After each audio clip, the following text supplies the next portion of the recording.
The starting point of self-knowledge is to recognize this wonderful fact is that you are extraordinary. You are unique. The odds against there being someone exactly like you are over 50 billion to 1. That every single part of your body, and anatomists and physiologists and doctors have demonstrated that your blood composition is different from any other person that has ever lived. Your fingerprints are different. Your lip prints are different. Even your ear prints are different. Even your toe prints are different from anybody that has ever lived. You are different from anyone else, and self-knowledge begins with accepting that you are a unique and special individual and that you have the capacity to do something wonderful with your life. Now, that being said, you are also the same as everybody else with respect to certain basic principles. Throughout the history of mankind, the most intelligent men and women who have ever lived have sought answers to the question of the human dilemma. What can people do in order to change the quality of their lives, their relationships, and their results? The great philosophers, the great metaphysicians, the great scholars have pondered over this sometimes for their entire lifetimes. Success is something you attract, not something you pursue. Success is looking for a good place to stay. So instead of going after it, you work on yourself. Personal development. See, the major question to ask on the job is not what are you getting? The major question to ask on the job is, what are you becoming? See, the big question is not what am I getting paid here? The big question is, what am I becoming here? Because true happiness is not contained in what you get. Happiness is contained in what you become. Of all the assignments Mr. Schoaf gave me at age 25, this was probably the most difficult. In fact, I'm still working on this one. I think it's an unending challenge to see what you can become. The next subject is called Basic Laws.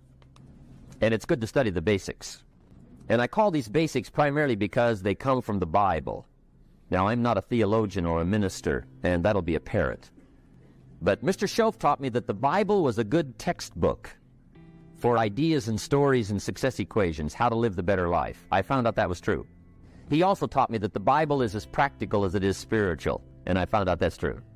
If you look at your bank account and your income and you're not happy, there are several places in the Bible to check to see what the heck's wrong so you can make the changes.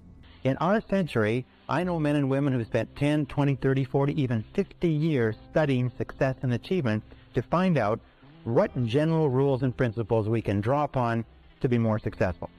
The first thing that we have to start with, the basis for this entire course, the psychology of achievement, is this, is that you are a mental creature. The only thing that makes you truly unique is your mind. Everything else you have in common, as Eugene O'Neill, the playwright, said, with a horse or a pig. Your mind is what makes you unique. Your body simply carries your mind around. And just as electricity works on laws of electricity, and physics works on laws of physics, and nature works on laws of nature, there are certain mental laws that determine everything that happens to you. And these mental laws are as inexorable as the laws of gravity. They work 100% of the time. And every single success you have in life comes from living your life in harmony with basic mental laws. And every problem or difficulty you ever have in life comes from living your life out of harmony with those basic laws. Now, mental laws work 100% of the time, like gravity works 100% of the time. What they say, what it means is that if you step off a 10-story building in the city where you're living, or in London, England, or in Lima, Peru, you're going to go flat on the sidewalk, whether you know about gravity, whether you believe in gravity, whether you agree with gravity, or whether gravity is convenient for you, it's going to work on you nonetheless. The mental laws are exactly the same, and in this course I'm going to introduce you to about 20 mental laws, some of which are more important than others, but all of which it is critical for you to understand. Now let's start with the first of the mental laws. The first mental law, and by the way, these laws have been written about and studied for century after century, and many of them have been tested in our leading universities, research institutes, and think tanks in the last few years, and found to be as true as they've ever been imagined to be. The first law is what we call the law of control. Now, the law of control is very simple. It's the basic law, and we'll come back to it over and over again. It says simply this. It says that you feel good about yourself, you feel positive about yourself, to the degree to which you feel you are in control of your own life. Or you feel negative about yourself to the degree to which you feel you are not in control of your own life. All you have to do is look at your life today and ask yourself, What parts of your life do you feel the best at? What parts of your life do you feel most in control? You'll find those are the places where you are the happiest.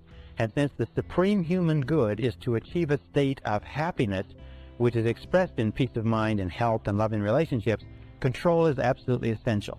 Psychologists today call this the difference between an internal locus of control, which is feeling that you're in charge of your own life, versus an external locus of control, which means the feeling that something outside of you, your bills, your relationships, your job, your health, are somehow controlling you. As a matter of fact, locus of control research, and there are many tests that you can take to determine where you are on this chart in terms of locus of control and what areas of your life you feel more in control and less in control.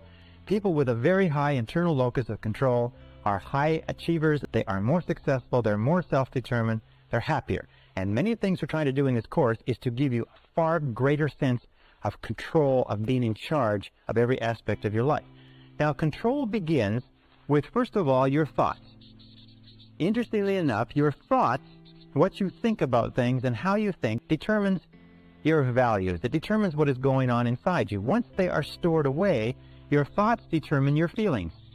It's how you think about something that determines your feelings, whether you are happy or unhappy, whether you are scared or confident. Your feelings then determine your actions. So we start off with the law of control, saying that the key to success is to feel that you are the master of your own destiny, that you're behind the steering wheel of your own life. You're in charge of your life by taking full and complete control over your thoughts. Your thoughts will control your feelings will control your actions, and your actions, remember, it's always your actions, will determine your success or your lack thereof. So the law of control is important. Now, as opposed to the law of control, we have what is called the law of accident. Now, the law of accident is really a metaphysical principle. It is only a law, like a traffic law or like a legal law, to the degree to which we live by it consistently. The law of accident is what about 80% of the population live by, plus or minus. The law of accident simply says that by failing to plan, you're planning to fail. Failing to plan is planning to fail. Now, the majority of people don't believe that they're living by this, but if you look at their lives, you see that that's true. Failing to plan means planning to fail. These are the sort of people that say, well, it's not what you know, it's who you know. It's being in the right place at the right time. It's luck. It's the luck of the draw, and so on. These are people who, as a result of feeling that their life is controlled by forces outside themselves, don't have clear plans, don't have clear goals, are not working persistently and consistently day by day toward accomplishing something they want, and their lives just seem to drift and go around in circle like a ship without a rudder. Now, a person, just like a ship without a rudder, a person with no central plan is a person who has very little control. Is a person who feels that, in fact, they are out of control of their lives, like they're falling through space with no place to stop. And these people are invariably unhappy. The reason why people are negative today, the reason why people are unhappy, the reason why people are sick and frustrated, the reason why people underachieve in life is most of them are living by this law of accident. And in so doing, they have no sense of control over their lives, they have no sense of inner peace, they have no sense of happiness, and so on. Now, the next law is what is called the law of cause and effect. The law of cause and effect says that for every effect in your life, there is a specific cause.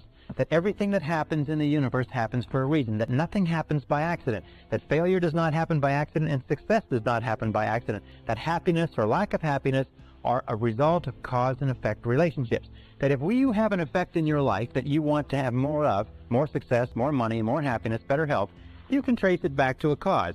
And what you do is you repeat and duplicate the cause.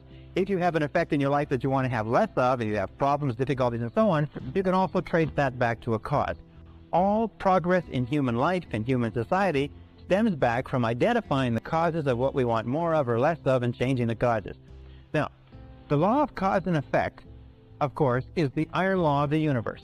This is the law, if you like, that we can come back to over and over again, and many of our laws are paraphrases of the iron law. It's also called the law of sowing and reaping, that wherever you sow, that also shall you reap.